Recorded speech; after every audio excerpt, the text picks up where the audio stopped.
This is a podcast designed for BCD people with BCD people. On this show, we're celebrating the diverse workplace cultures and connecting people across functions with our most confident self-colleagues.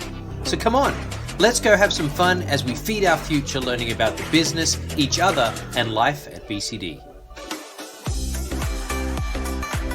Well, we are back for another week of Life at BCD, and I'm excited to try something a little new this week with four of my favorite friends, Cindy, Emily, Robin, and Jill. Welcome to the podcast this week. We are here to talk about a topic that none of us really do day to day, and I'm really excited to hear the story of how we got here, which I'm going to give to Cindy in just a second. But really for our listeners that are tuning in, if this is something that you're like, oh great, we're going to talk about that topic, it's actually a topic that's pertinent to all of us in our jobs because it's part of the business. So Cindy, why don't you take us there? How did we get to being on the podcast today, and what are we talking about? Sure, thank you. Well, during our participation in the 2019 Managers Challenge program, the four of us were just randomly selected to work together. We had already chosen the topic of business acumen ahead of time, but then we were formed as a team. And business acumen, obviously, a very broad topic. So we started out by just narrowing the scope down and chose to explore EBITDA, depending on where you live in the world. So we set out to stretch ourselves, right? That's the whole idea, get out of our comfort zone. And this term, we've certainly heard before. We knew something about, right? But really looking at how we as an individual can make an impact. So we did a deeper dive into what EBITDA means. And in turn, we could try to put it in layman terms and include it in our daily mindset. So walk away having some practical ways to make a difference on our road to 200. So we explored what it is, why it's important, came up with some ideas, and then we ended up, the result of all of that was kind of a user guide.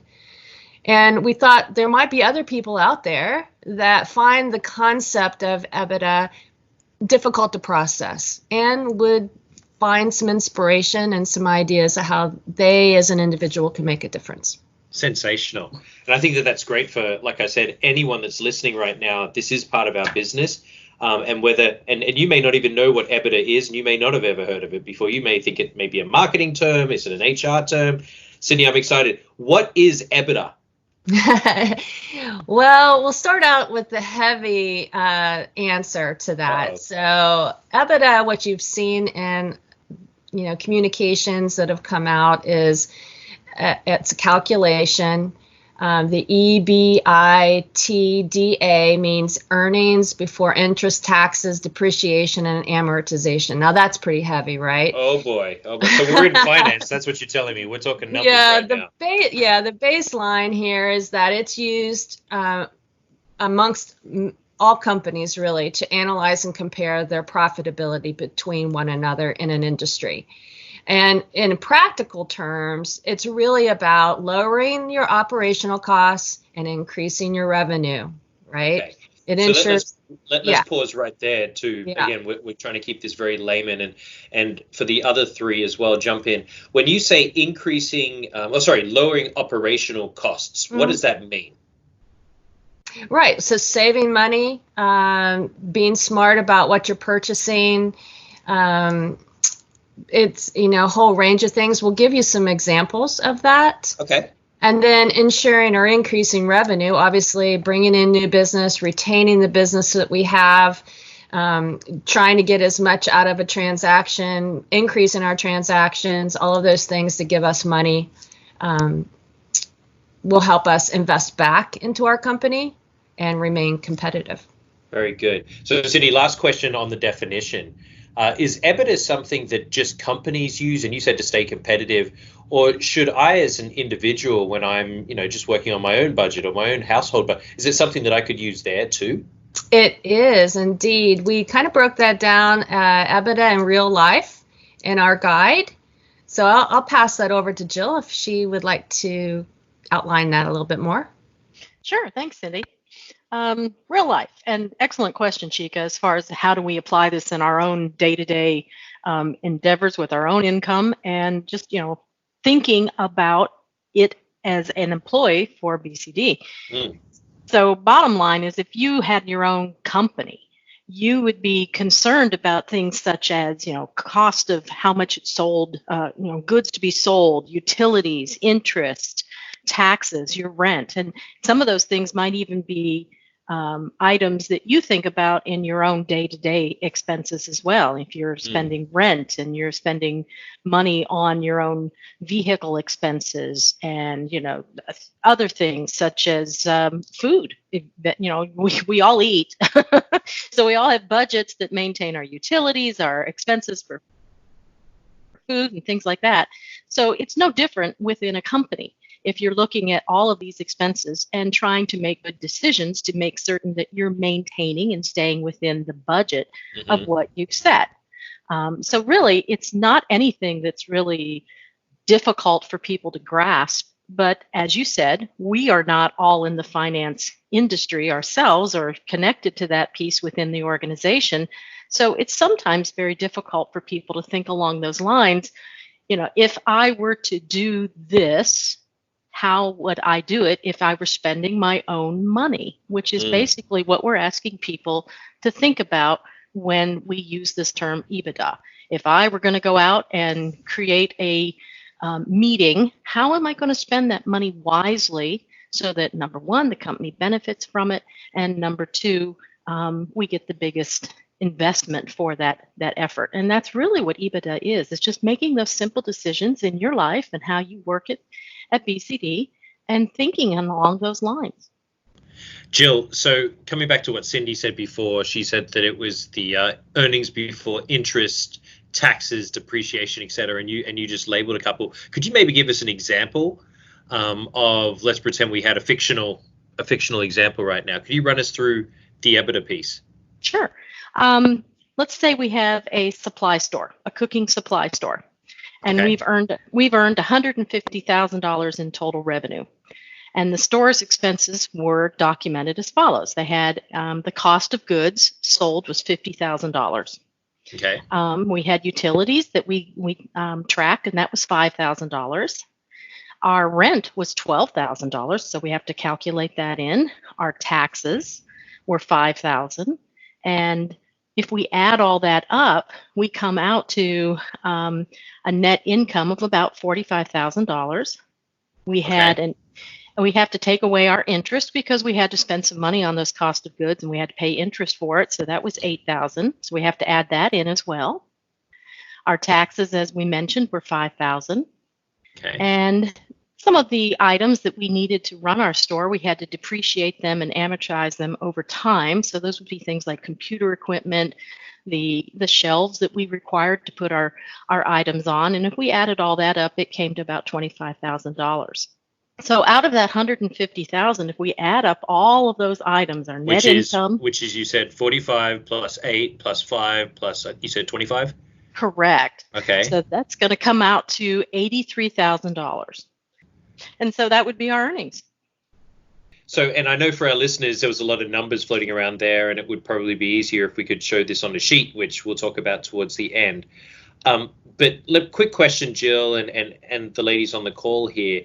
You say it's earnings before interest, taxes, and depreciation. But from what we just did we not just, wouldn't the 150 be the earnings before all of that? Well, that was our revenue. That's what we earned. That was the total amount of money that we earned running this cooking supply store. Okay. So that's considered the revenue. Which is different than the earnings. Correct. Because what we're doing with therefore is we're taking all of the interest, taxes, and depreciation from the revenue to therefore show our total earnings. Correct. Okay, got it. Cool. Well, thank you, Jill. That was very clear, and I'm clear now. I hope our listeners are as well. So let's flip this real quick, and let's maybe move this towards our business. Yes. Who would like to talk to us about that? Emily. Yes, let's do it. So why does it matter to us employee and also to the company? So this is something we really wanted to dive into.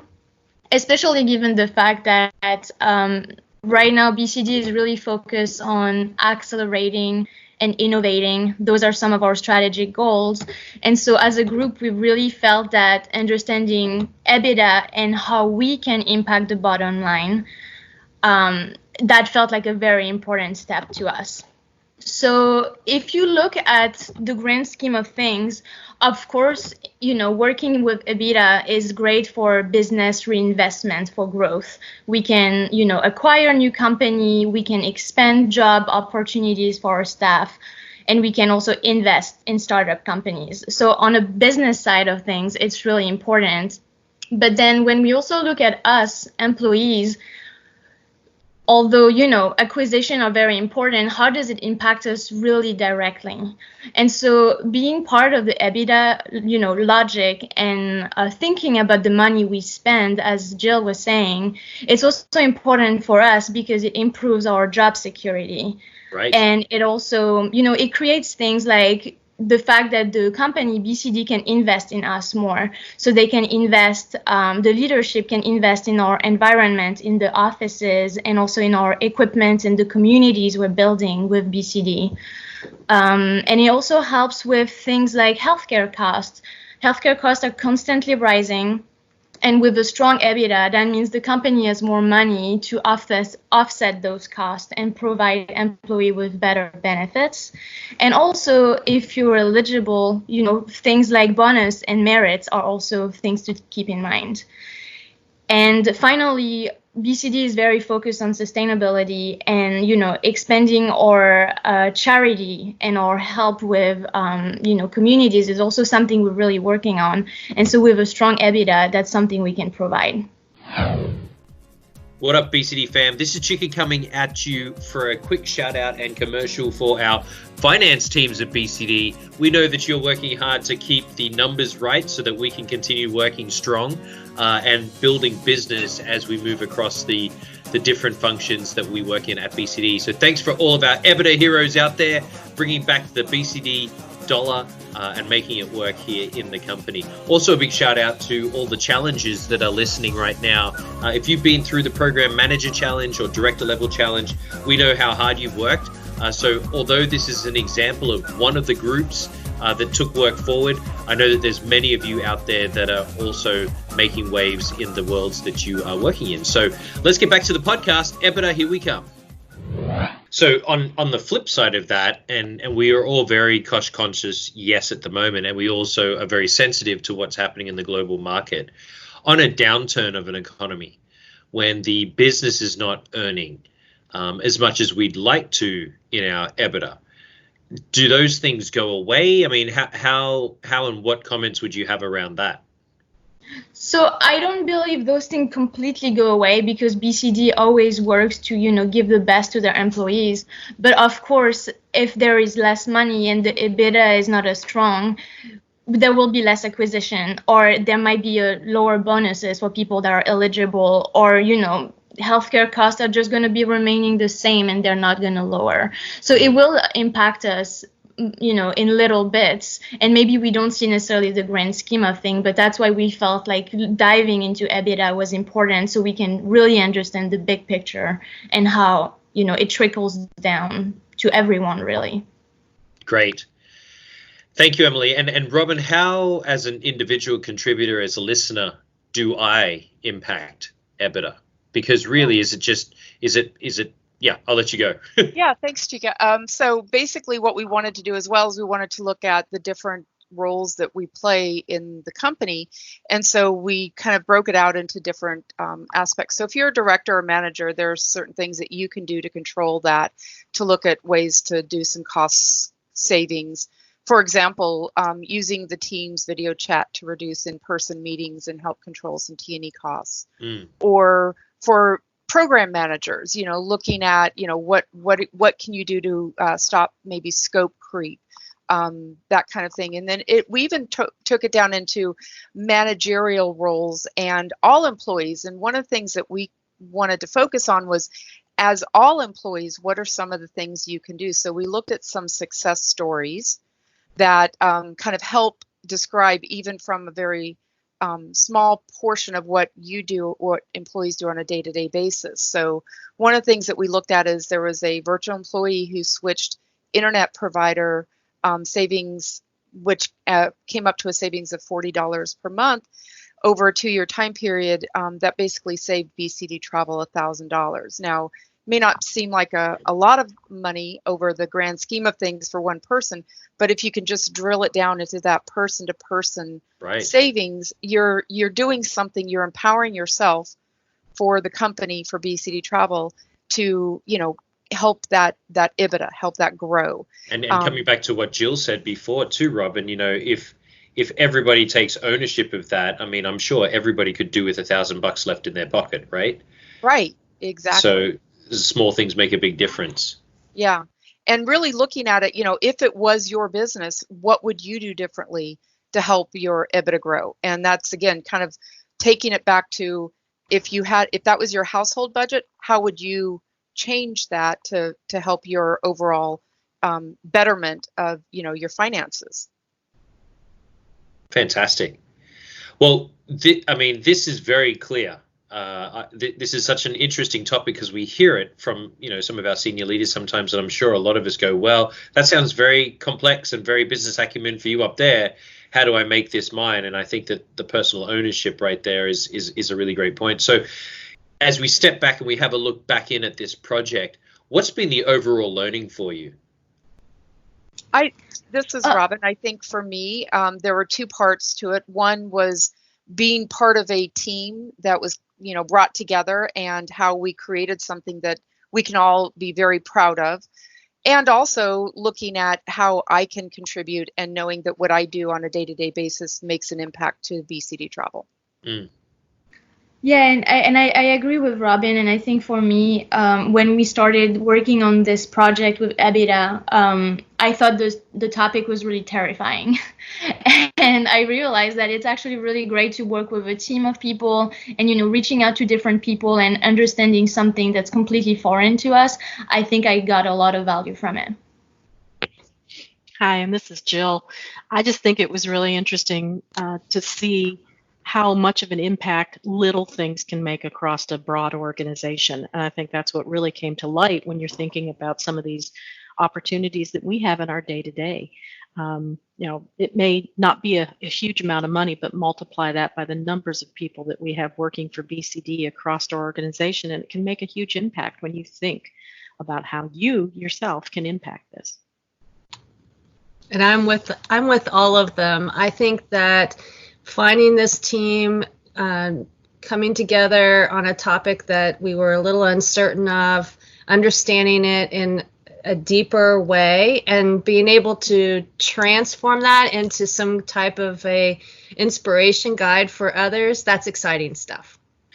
That's great. And I think that for our listeners here, you may be wondering, well, how did the four get together and what is this challenge? And we don't spend a lot of time on this on the podcast, or we haven't in the past, talking about the program challenge or manager challenge that the four ladies here are together with. But I think that it may just be worthwhile if we spend 2 to 3 minutes.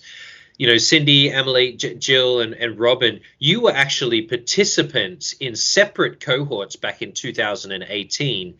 And then from my understanding, in 2019, we ran a 2.0, a challenge 2.0, where we took all the graduates that were interested and wanted to continue the learning, and we circled them up across the different programs. So if you participate in the US, or if you participated on global, you may get to collaborate, or even with APAC and EMEA, may get to collaborate across those different programs. And therefore, the four of you were huddled up, and then you chose business acumen as your topic. Yeah, we hadn't met before. We'd not worked before together in any capacity. And so, each of the modules throughout the year, there were 4 modules, or three modules that we chose throughout the year. And we just randomly selected business acumen, and that's how we met and formed a team. I love it. And I think that the collaboration factor here, that all four of you were open to collaboration and meeting new people. So connecting, collaborating, and then here we go. We celebrate on the podcast. So we're hitting all of the three C's moving forward in the employee experience. So thank you all for your time today. Is there anything else you wish to share before we jump off this week's Life at BCD podcast? Yes, we just wanted to thank the challenge program team, the leaders of the challenge program, because without them we would never have met, and we've learned so much. And we also wanted to thank Christopher, John, and Creative Services for creating this beautiful PDF that will be shared on MySource. Great, on MySource, and I'm actually going to include it in the notes below. All right, we'll get back to work. Thank you all for the education on EBITDA, and I look forward to seeing what you pump out in 2020. Thanks, Chica. Thank you. Thanks, Chica. Bye.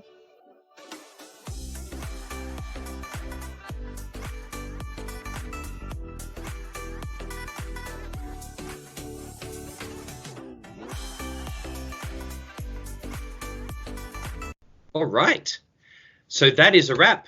No, Cindy left. Well, I guess Cindy's completely out. Cindy's gone. And just like that, she just drops out. Yay, Bye, round Cindy. Instead of hitting mute, I just hit end. Oh, wow.